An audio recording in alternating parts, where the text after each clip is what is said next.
Good evening. This is Melanie Browning here, joining you to bring you a spotlight interview.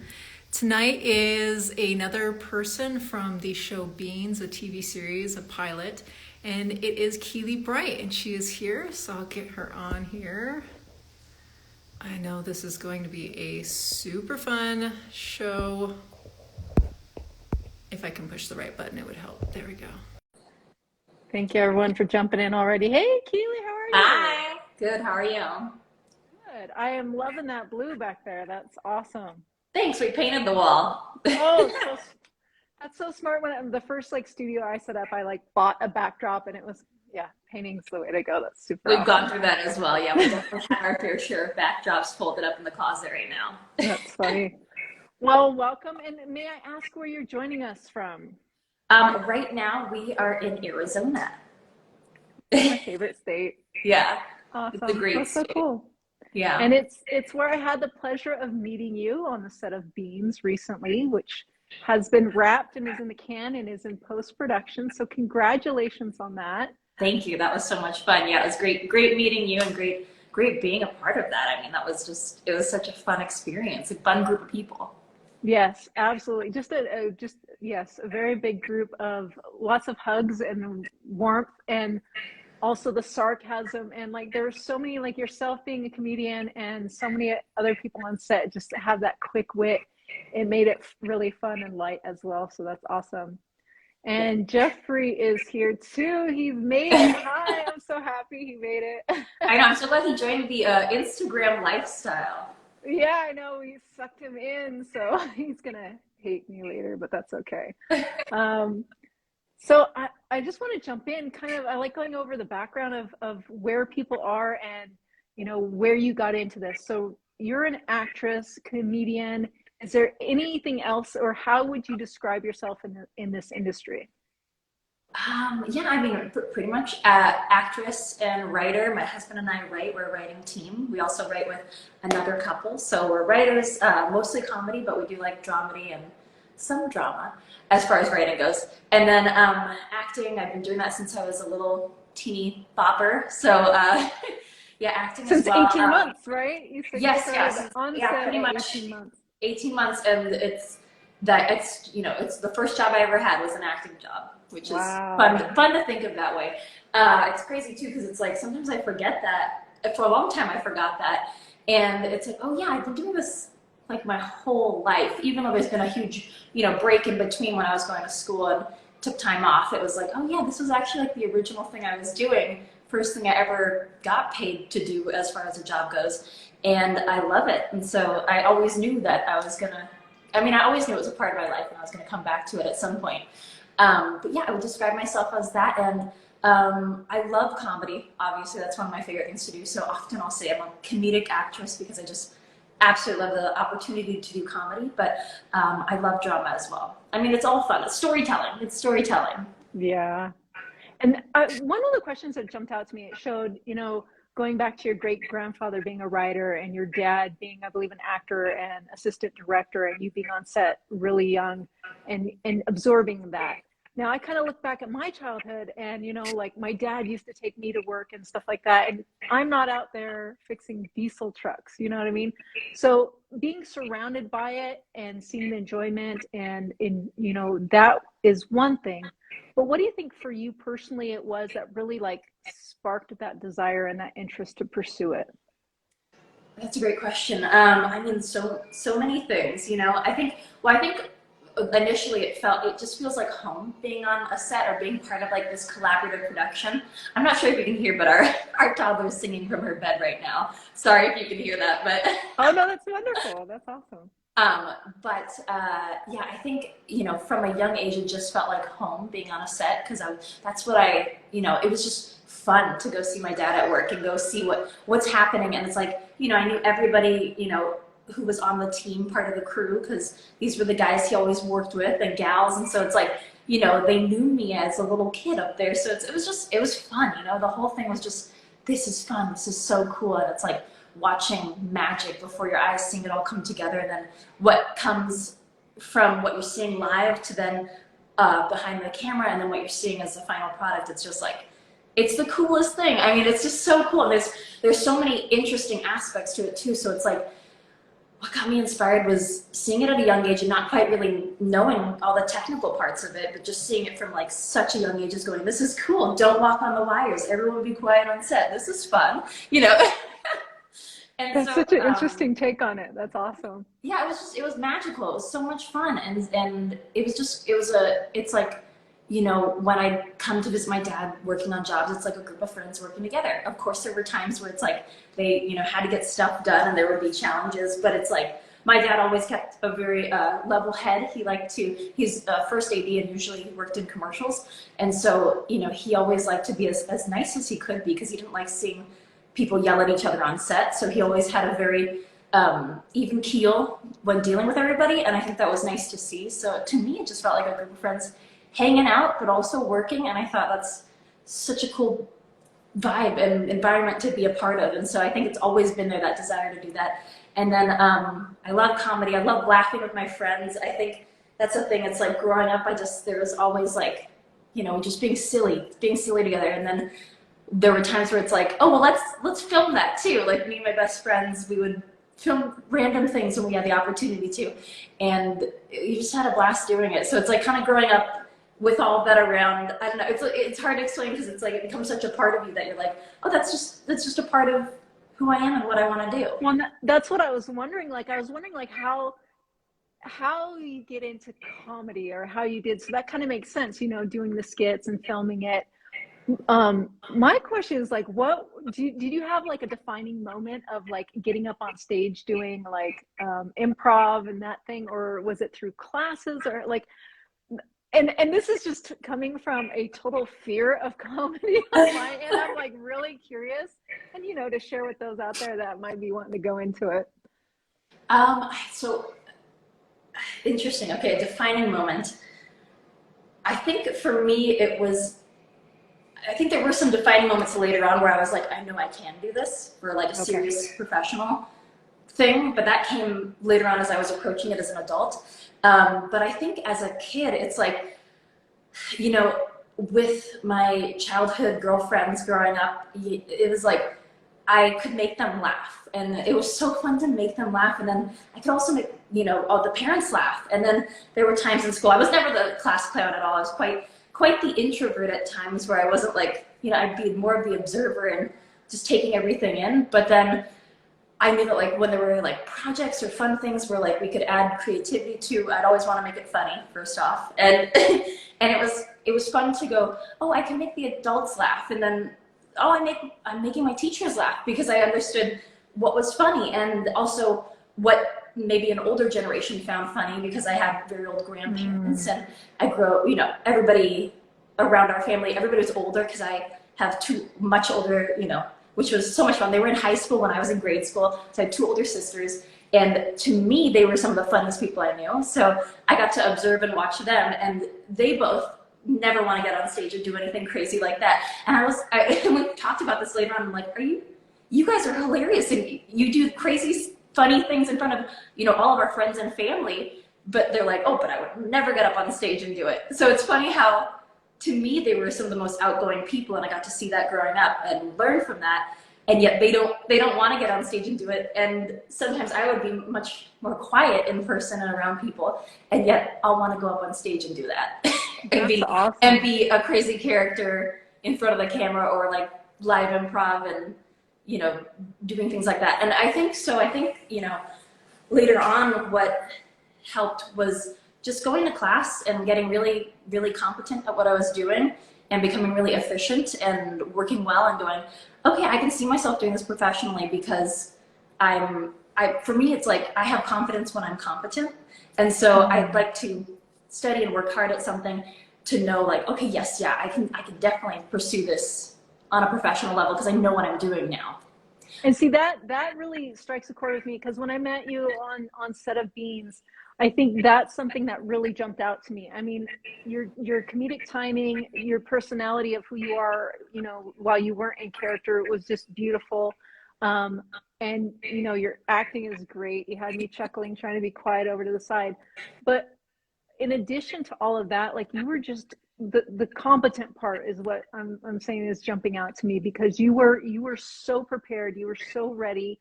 And that just really was like in your being, like the confidence was coming out of you. And with that, I was wondering, do you have a process when you're setting up for a role? Or is each job a little bit different? Or would you like to give a little bit of insight into how you're able to step on a set and just have that confidence? I love that question, because I think it's something it's not just, I know it's something that's developed over time, because again, it's being in class consistently, just to keep working on being as great as you can be at anything you're doing, any skill. Because so during the time off between when I was, I decided, oh, I'm not gonna, audition right now or keep doing any acting. And that was pretty much, I think, like around 5th or 6th grade. I was like, okay, I'm gonna take time off. I just want to be in school. I'm gonna take time off 5th or 6th grade. This is awesome. I like how this. Well, I think it was like, I knew I always wanted to come back and do it, but I was like, I want to do other things. I wanted to play music in the orchestra in middle school. I wanted to, do gymnastics and what golf. Kind of music do you play? Sorry. I play piano. I play piano. And so I love piano, but I actually played violin in middle school because there were so many piano players, and I really wanted to be a part of the lab, which was like usually only for 8th graders. But if you could like make it on there, then you got to be a part of it, and then you got to go to Disneyland. So you got to go play at Disneyland. So I was like, I'm gonna make it on lab. So in 3 weeks, some of my friends who played violin extremely well were very nice to teach me enough to where I could audition and get on. And I was like, I'll keep learning it while I'm there. And so I ended up taking violin lessons, and I really wanted to be on that orchestra. And so I ended up doing that in middle school. And then a lot of sports, like I love gymnastics and golf. And then later on, I got really serious about volleyball in high school and played in college. And so, I knew that like my school years were going to be, teaming with a lot of sports and a lot of things like that, and being involved in school. So much fun. I just wanted to do all those things. Everything, but then I knew like immediately after I graduated college, I was like, I'm going to graduate and enroll myself back into school. Huh? I got to throw that Cal State Long Beach in there. Yes, yeah, I know. Cal State Long Beach. I love that school. That's where I went. And so I knew that like immediately after graduating, I was like, I'm going to enroll myself into a conservatory and get right back into training. Because again, like I think, so that's a thing. I think coming from a sports background and just knowing and learning over the years of like in middle school and in playing music, and then later on in high school doing a lot of sports, and later on wanting to play in college, so working really hard to make sure that I was at that level as well. It's just putting the hours in and training, and there it's putting hours in the gym, getting your reps in. It's the same thing with acting. It's like putting your hours in, getting your reps in, repetition as far as like, you go to the gym and you lift weights to get stronger and you build more strength, and then you realize you're at a certain level and you're like, okay, now I got to push past that and build more strength and stretch myself further. And it's funny because like those literal terms for the physical nature of training for a sport translate over to anything else you want to do. And so I think that's what I've brought with me to acting, even though of course it's a creative medium. So it's like, you can't just go at it from like an athletic standpoint of, winning or losing, because it's different than that. But as far as the training goes, you definitely can apply that training where it's like, the hours you put in is what you'll get out. And it's, I love this one. I love the saying, practice makes perfect. That's what I had learned for so long. However, my husband's dad used to tell them as kids that practice makes permanent. And so I'm like, that's really good to think of it that way, because it's like, it depends on how you practice. If you're not practicing with a professional mindset and at a certain level and working really hard to reach certain goals, then you're just, you could be practicing, poor behavior. You could be practicing the wrong things and making that permanent. Or like you said, like comparing it, not pushing yourself, not growing that muscle. You're just kind of maintaining. Yeah. So that as well, yeah. Yeah, so finding how to challenge yourself and always keep challenging yourself to stretch further and reach the higher level, the higher strength, and then push past that, because that weight's the old weight now. You got to go to the new weight, So I think playing sports and having that sports mentality and coming from that athletic background has really helped me apply it to other things as an adult. And it's like, it's a learning process. So you always keep learning, you always keep working on everything. And so my husband and I are always making our process more and more efficient. But being in class consistently and finding the right studios that really bring out that, bring the professional level. They ask you to have a professional standard when you're coming into work, you know, at that studio and where you're training. And so that's something that I'm really thankful that we found. We found a really great studio to work at. It's Stan Kirsch Studio. And it's in Hollywood, but during the pandemic, they went online on Zoom. So we basically can Zoom in from anywhere we are and take classes with our coaches that we were taking classes with when we were, when we were full-time living back in LA. Now we get to do it wherever we are, which is amazing. That's awesome. Yeah. So that's been a huge thing, is just having consistent places that demand professional work from you at a certain standard. And so you have to bring it and it's a weekly class, that one. So it's like you have to bring it every week. We've been in that class since 2019. Wow.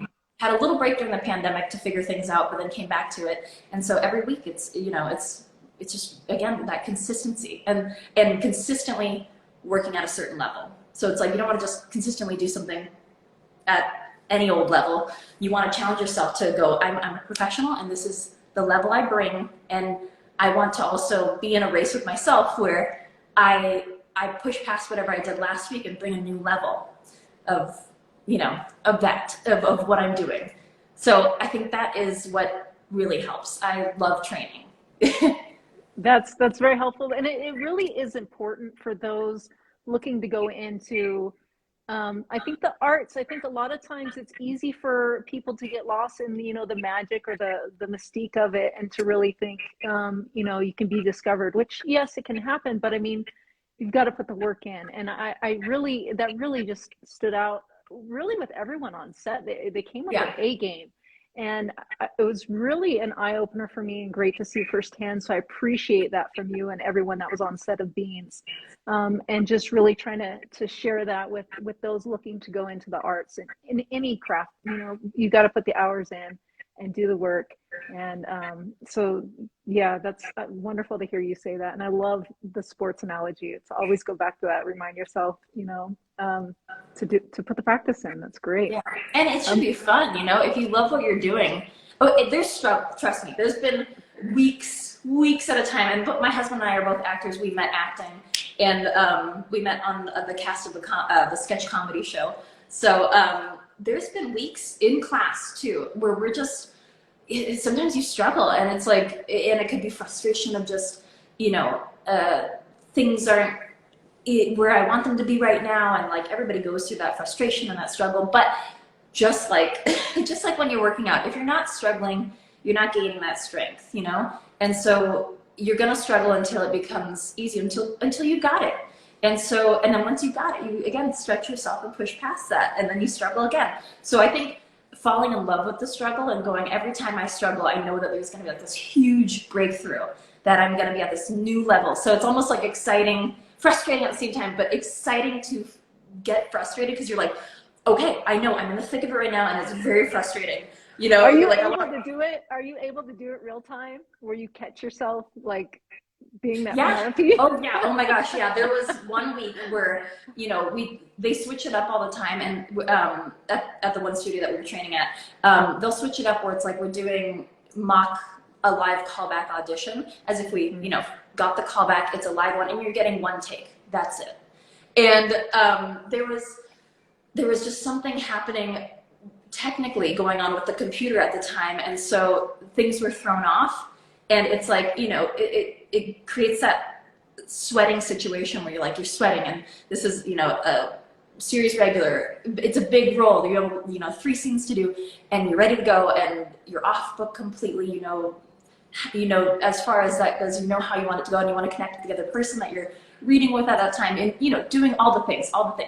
And yeah, it was a couple months back, and it was a frustrating moment, because just the computer, it was like a glitch thing that had happened, and it's like, it threw me off inside for a moment, but because we've been working so hard to be at this professional level, it was like a second for me to reset. And though it didn't feel great, it's like I still made it through and actually went right back into where I needed to go. And so that was cool to see that, because I was like, even though it was a frustrating moment, afterwards I was like, I realized, like, maybe a few seconds afterwards, after I took a deep breath and was like, okay, that's done, that audition is done with, and it is what it is. But it still was good. It was still, you know, it was still a good audition, but I love the fact that on the inside I was having a little bit of a struggle. And so it didn't feel great when I was done with it. And, you know, you obviously want auditions to feel great when you're doing them and you're like, yeah, I nailed it. But there's times where you're like, you know, you did a good job, but there's like a little bit of nerves or something underneath the surface that you're like, oh, that didn't feel like how I want it to feel. And so that happened. Yeah. And especially when it feels like the control was taken from you. Like, I think that's a big part where it's like, it's easier for some people to kind of get lost, but the professional side, if that comes out, you understand, you can find control in the moment. Yeah. And I think that's something too, was what I was like realizing too, is, again, because it's like, you want to be able to let go of that control in a way, because you know what you're coming in with, but you never know what's going to happen in the moment, especially like on camera with the other actor, and some of that real stuff that happens in the moment is the most fun stuff anyways, as long as you're sticking to the story and you're still doing justice to the writing and everything that needs to be told. It's fun to find those moments and discover those moments. So after it had finished, because we were in class and, you know, our coach was talking to us like, how'd that feel? And I was like, not great. But then I took a moment to just recover, and I was like, you know what, thank you so much for that. Like, the other partner that was in it, because he felt bad because it was some technical stuff on his end, and I was like, thank you so much for that. And I was really happy that I could realize that in the moment, that it was like, this is like those sports moments where it's like, you know, you're playing a game, things don't go how you want them to go, and sure, you could get frustrated, but at the same time, it's like, well, that was a great growing experience for me, because it was like, I was sweating, wanting to do what I wanted to do, but at the same time, it was like, you have to roll with the punches and let it happen. And if you can recover in real time and just recover and keep going, that for me felt like a huge win. So it's like, even if it wasn't great for class, it felt like a huge win, because it was like I just kept going, and it still would work for a Zoom callback. It would have been great, you know, it would have still worked. But it's like, for myself, it felt great to work through those nerves and that moment of sweat and going like, oh no, like this is nerve-wracking. So then, you know, my scene partner in that one was saying that he was, you know, apologizing. It was one of those stretch moments. Yeah, and I was like, no, you know what? Yeah, I was like, thank you so much for that, because I'd rather have that happen here in class than on a real Zoom callback. I'd rather learn how to manage those nerves that happen to me in that moment during class, because that's exactly what class is for. You know, class isn't for being perfect, it's for making those mistakes and then figuring out how to, you know, navigate through them. And so I was like, that's exactly what happened here, and that's exactly what I want to have happen in class. So I was actually really thankful that happened. And so I was like, thank you so much for being my scene partner, and this was amazing, because I got to experience that now. And when a job comes up that is really important to me, if something like that happens, I've already been through it and figured out a way around it, and it won't feel as nerve-wracking, because I'm like, I've been through this. This happened. You did the reps. You were doing the reps, so you had the experience. Exactly. Yeah. So like that's a moment where it's like, you know, sure, it can be frustrating, but I think the more you put in that practice and have those frustrating moments, especially in class, the less it'll happen to you in the professional world. So that's what you want to train for. That's awesome. And Angel Ruiz, who was the DP and is the editor for Beans, is here too. Hey, Angel. Hi, Angel. Glad you can join us. Thanks for coming.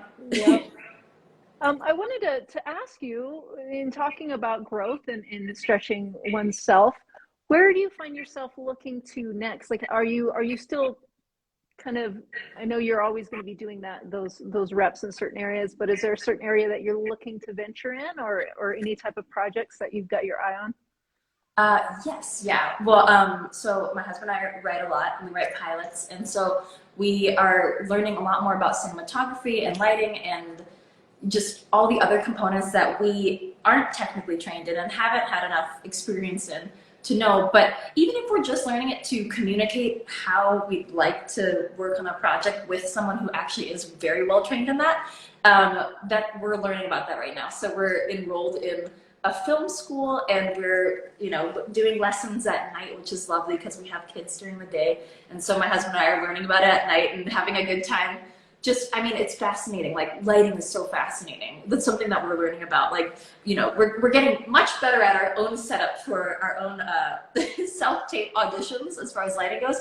But it's just fun. Every facet of this industry is amazing. And then I think the more you learn about each job, the more you appreciate everyone on set. And it's like, this is truly a collaborative process. It's not like there's just the actors are the star of the show. It's like, if the whole thing wasn't collaborative, it wouldn't come together.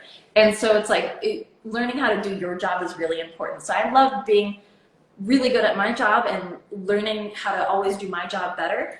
And it's so fun to know that, like, there's so many little subtle nuances in everybody's job. So it's like the lighting, the cinematography, how the shot's set up, how they're placing you in the shot changes the way the things you're saying come across. Like, are you tighter this way? Because then it feels like you're closed off and you want to run that way. Yeah. Or and even small you're in more control or something like that. You know, it's fascinating. So that's something that we're enjoying doing.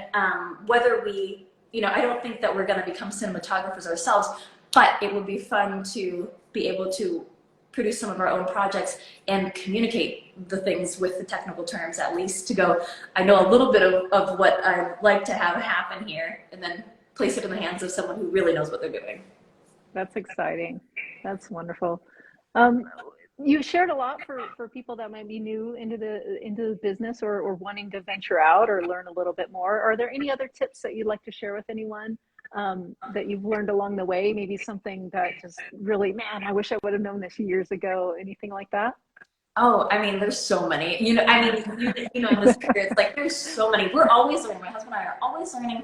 We're always, I mean, and now it's so nice because it's like there's YouTube and there's, you know, podcasts and there's Clubhouse, the app, and there's all these places that you can go listen to all these professionals in all the different aspects of the industry. So I would recommend just listen to as many people as you can that you want to either learn from, or you admire their work, or you think they're fun and they're having a good time at what they're doing in the industry. You know, if you're like, that's really fun, they seem like they're fun acting. So if that's the direction you want to go, I would say, you know, listen to as many free things as you can, because there's tons of free stuff.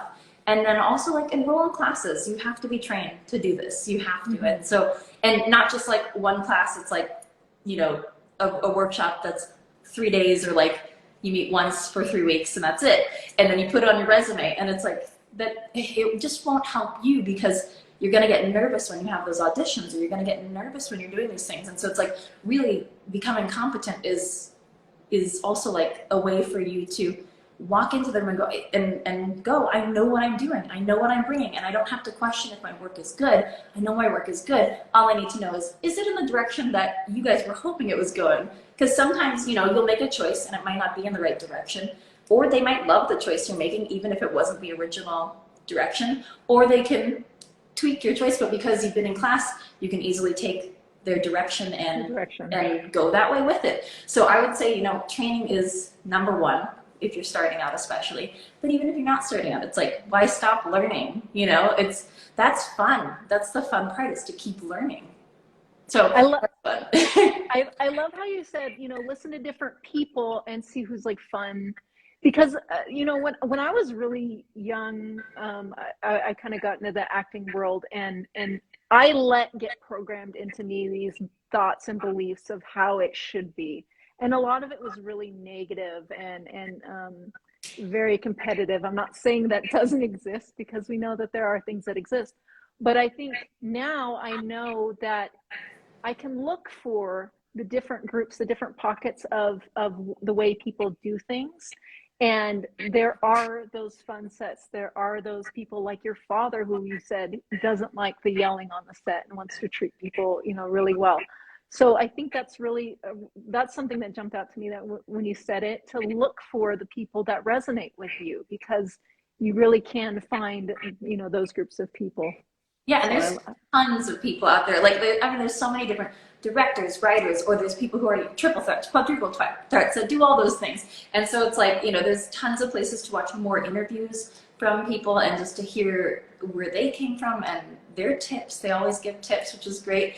And yeah, learning from everybody. And it's like, you know, it's like you're sitting down and having coffee with them, except you're not talking, you're just listening. So it's like, almost having all these mentors that don't know they're mentoring you, but they're mentors. And it's like, this didn't exist, you know, when I was in high school. YouTube was just, you know, becoming a thing.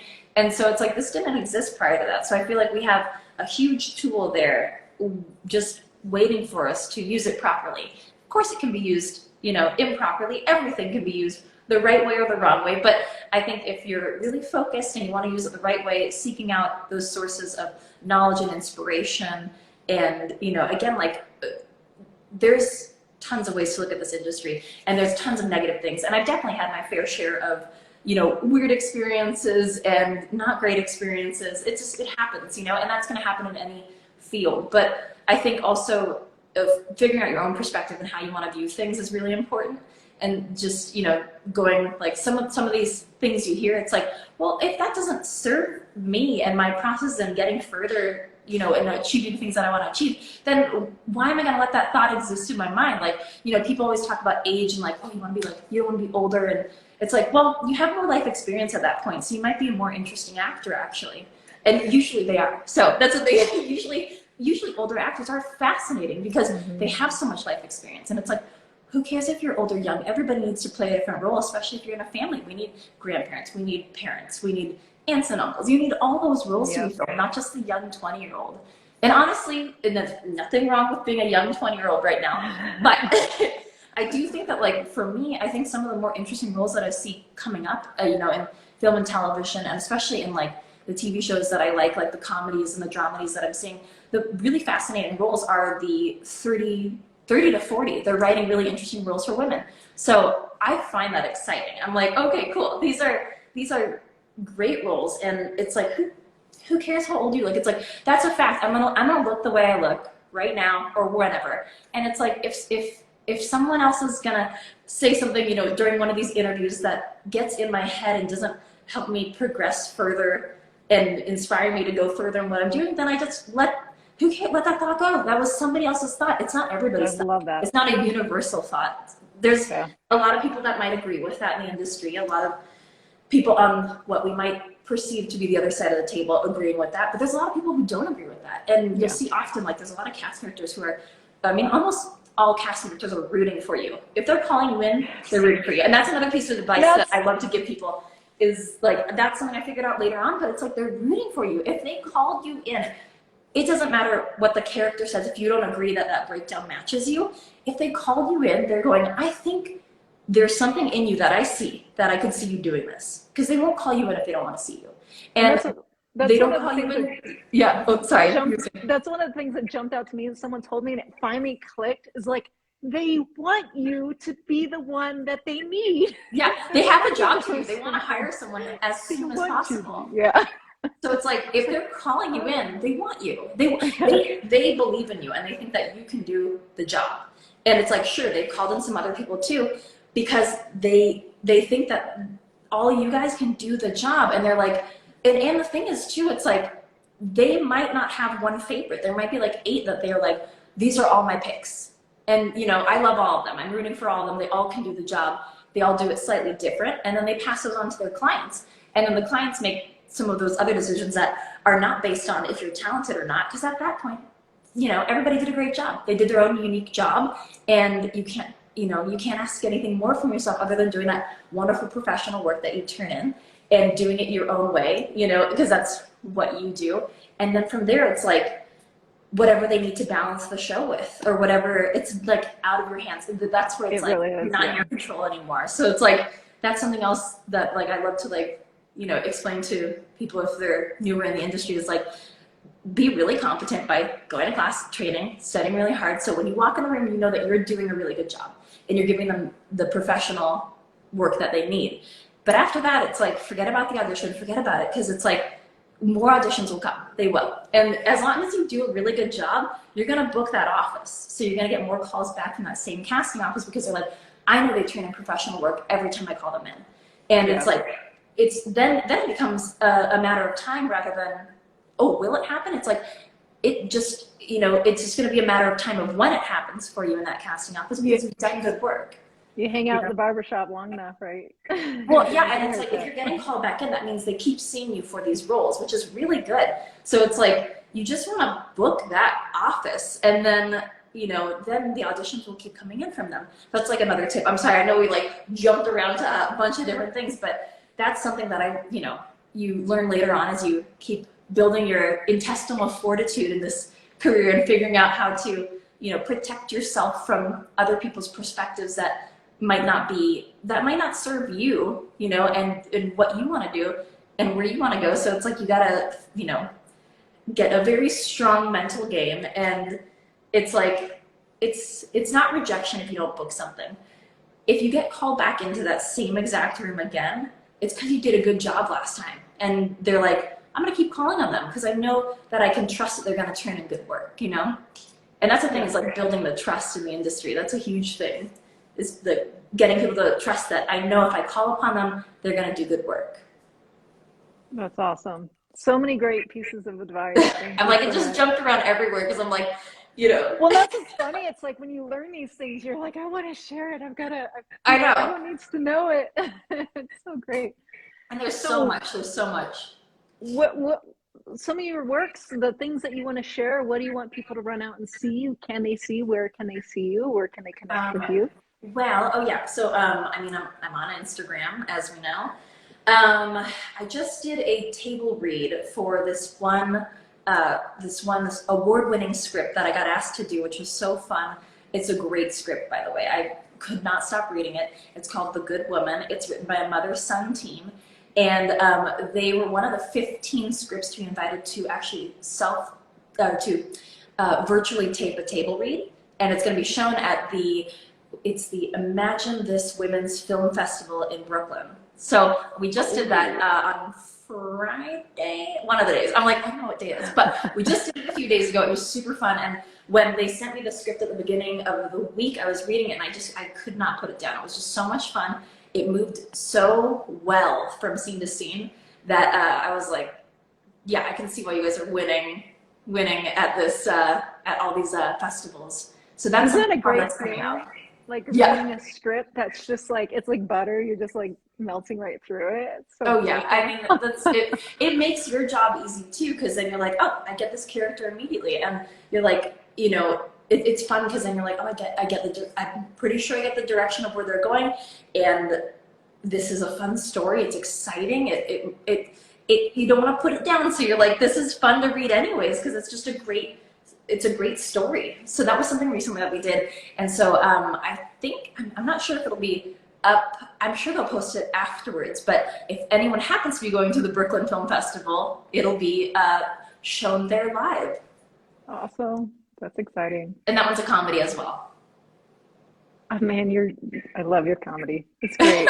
And the looks that you're given on set is scaring me. It was wonderful and fun. Yeah, I can't wait to see what I can't wait to see the finished product of that as well. So that's gonna be so fun. I will definitely let everyone know as soon as we get word on that. So I will be sharing that as well. So go ahead and check Keeley out on Instagram. I will, after I upload, I will also throw your IMDb in there so you can check out all the cool stuff that you've been on that is shareable there. So thank you so much. I appreciate you taking this time, and thank you so much. And another thing I really want to share with those parents out there, your mom, your parent, and life gets busy and hectic, but you're still finding the time and finding the way, and you're just a true inspiration. So thank you. If you're going after your dreams, find the way to do it. It's doable. So thank you. It definitely is. Yeah. Thank you so much, Melanie, for having me. And I second everything you said there, because it's like, sure, life gets more complicated when you have kids, but it also becomes so much fun. Fulfilling. Yeah, it's fulfilling and rewarding. It's crazy. It's full of sweaty times because you're just like trying to get these kids to do just raising them, keeping them alive, and keeping them just you know, all the things. It's crazy, but it's so much fun. And again, I think it makes, as far as acting goes, it's definitely made me a much better actress, being a mom. And I know my husband's experienced the same thing, because again, all these life experiences just make it richer what you're bringing to characters. And then you have this wealth of knowledge and emotion to draw on, and it's a whole nother experience. So it's like, if anything, being a mom and a parent has just made my acting so much better, because it's real life. It's like any real life experience that you go through, learn, and it makes you a better human being, because you come across the other side. So yeah, I completely agree. Keep going after your dreams, because you know, it's fun. You're on this journey of life. Why not, you know, slide into home base with all the dirt on your legs as much as you can, you know, like slide into home base all beaten up and crazy, because you've done all the experiences with kids, and balancing it and juggling it, and still doing all the auditions, writing all the things. It's exhausting, but it's fun, you know? Well, thank you, and you're doing an amazing job at it. And thank you for, again, bringing your A game to the set of Beans. And it's great meeting you. So thank you so much. Great to meet you too, Melanie. Thanks so much. Have a good night. Have a great night. Thanks, everyone, for watching.